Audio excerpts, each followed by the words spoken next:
ఉద్యోగాలు రాక వందలాది మంది విద్యార్థులు ఆత్మహత్యలు చేసుకుంటుంటే వాళ్ళను ఊరేయాలనా లేదా మీరు ఒక్కసారి ఆలోచన చేయండి.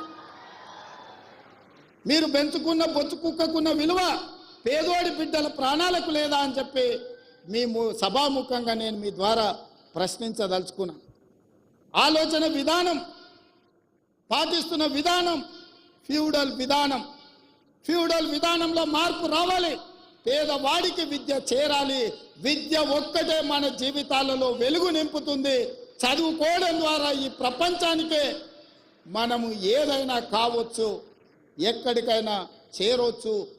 దానికి మీరే బాధ్యత వహించాలి. మీరు ఖచ్చితంగా దిశగా ప్రయాణించాలి. మీరు ఈరోజు తీసుకునే నియామక పత్రం మీ జీతభత్యాల కోసం చేస్తున్నామని మీరు అనుకోకండి.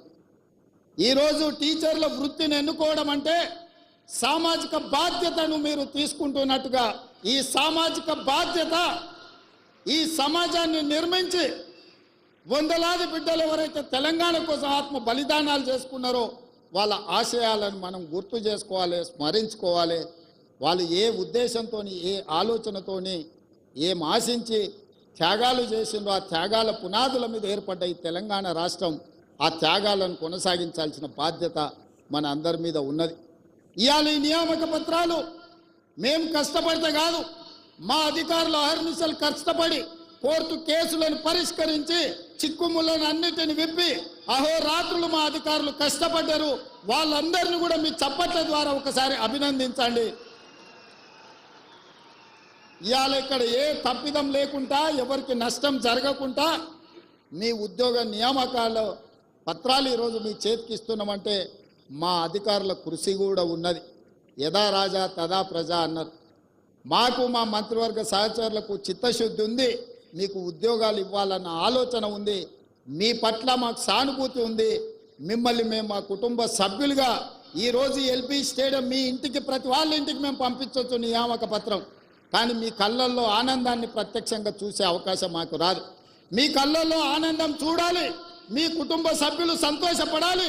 రాష్ట్రంలో ఉన్న 4 కోట్ల మంది మీ సంతోషంలో భాగస్వాములను చేయడానికే ఈ ఎల్బీ స్టేడియంలో అందరి సమక్షంలో ఈ కార్యక్రమాన్ని చేపట్టినాం. ఇది నిరుద్యోగ యువకులకు స్ఫూర్తిని ఇవ్వాలి. ఆత్మహత్యలు చేసుకుంటున్న నిరుద్యోగ యువకులకు ఒక భరోసాని ఇవ్వాలి. మా ప్రభుత్వం వచ్చింది, మా ఉద్యోగాలు వస్తాయనే ఒక నమ్మకాన్ని కల్పించడానికి ఈ కార్యక్రమాన్ని మేము చేపట్టినాం. ఈ కార్యక్రమం ప్రచారం కోసం కాదు. ఈ కార్యక్రమం లక్షలాది మంది నిరుద్యోగ యువకులకు విశ్వాసాన్ని, నమ్మకాన్ని కలిగించడానికి ఈ కార్యక్రమాన్ని మేము తీసుకున్నాము. మిత్రులారా, భవిష్యత్తులో కూడా తెలంగాణ పబ్లిక్ సర్వీస్ కమిషన్ కంప్లీట్గా ప్రక్షాళన చేసినాం. గ్రూప్ 1 నోటిఫికేషన్లు 563 ఖాళీల భర్తీల కోసం నోటిఫికేషన్ ఇచ్చినాం. దాదాపుగా మెగా డిఎస్సి నోటిఫికేషన్ ఇచ్చినాం. 11,604 ఉద్యోగ నియామకాలు, టీచర్లను కూడా నియామకాలు చేపట్టబోతున్నాం. అందుకే ఈరోజు రకరకాల వాళ్ళు రకరకాల మాటలు చెప్తుంటారు. కానీ జరుగుతున్న పరిణామాలను అంచనా వేసే శక్తి మీకు ఉన్నది. ఆలోచన చేయండి. ఈ ప్రభుత్వం మీకోసం ప్రయత్నం చేస్తుందా లేదా? ఈ ప్రభుత్వం పేదల యొక్క ఆలోచన పంచుకుంటుందా లేదా? ఈ ప్రభుత్వం పేదలను కలుస్తున్నదా లేదా? ఈ ప్రభుత్వంలో ప్రజాపాలన జరుగుతున్నదా లేదా? ప్రజల వద్దకే పరిపాలన తీసుకొచ్చినమా లేదా? గడీలలో బందీ అయిన ప్రభుత్వాన్ని గడీలు బద్దలు కొట్టి గ్రామాలకు తీసుకొచ్చినమా లేదా?